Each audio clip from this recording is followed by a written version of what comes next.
What's going on, guys? I'm Cameron. Jordan. And you guys requested it. We're still back with it. More Itachi reviews. And this one was pretty good because it wasn't all about Itachi. It was essentially gathering all the Akatsuki members that we know today. And the full Akatsuki that we know is formed. And they have plans in the works.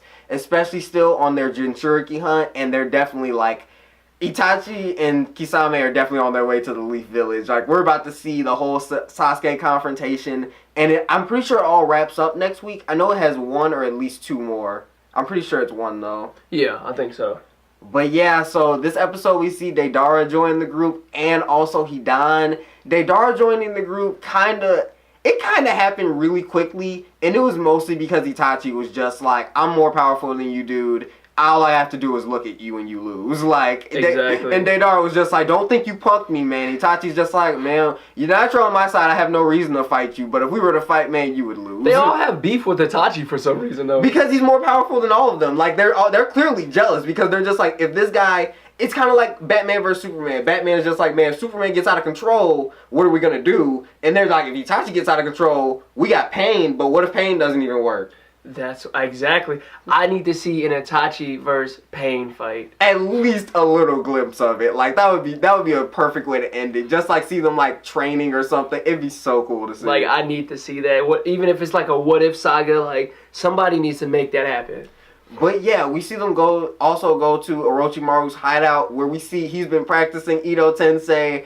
And he brings back the third Kazekage to fight against Sasori, who has the puppet of the third Kazekage. And that fight was pretty epic. I was expecting it to go a little bit harder, but it was just the right amount, especially since next week is going to be like the conclusion. But then we also see Itachi, Kakuzu, and Konan go after Hidan. And they hear he's immortal, so they think he's a part of Orochimaru's Ito Tensei. So he's just like, all right, we're going to see how immortal he is and if he's really affiliated with Orochimaru. Hidan was one of those characters that I never really cared about. Like, he was always there, but, like, I didn't really care about his backstory so much. So I'm kind of glad they kind of quickly glazed over that. And, I mean, it's cool because I always wonder how, like, everyone, formed their two-man cells. And obviously, him and Kakuza have to be together because they're both, quote-unquote, immortal. And Kakuza kept killing his partners. He needs someone that he cannot kill. And we put that to the test now.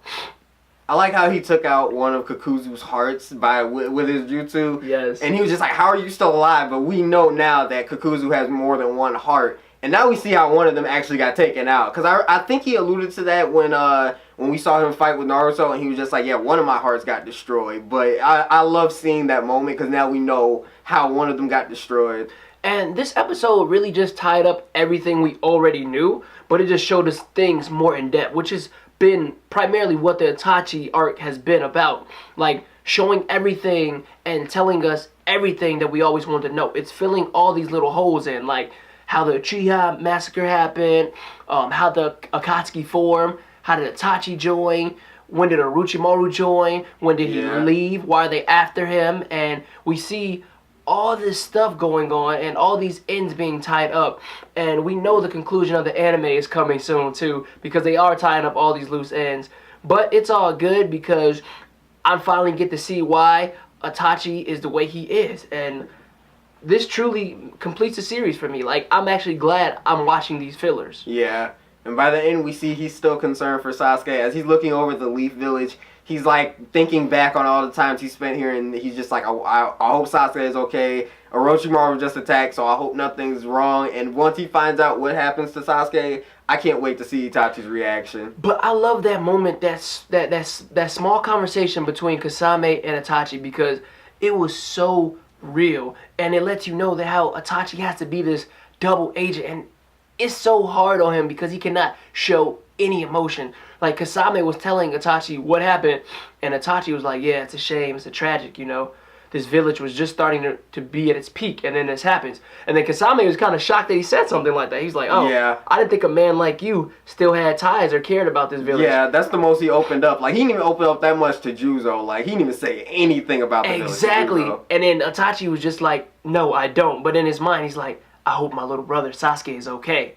So that's going to be cool. And to see that confrontation between them two, and when he finally fights Sasuke, and then Sasuke tries to do the little Shidori, and he just like kind of annihilates him like quickly.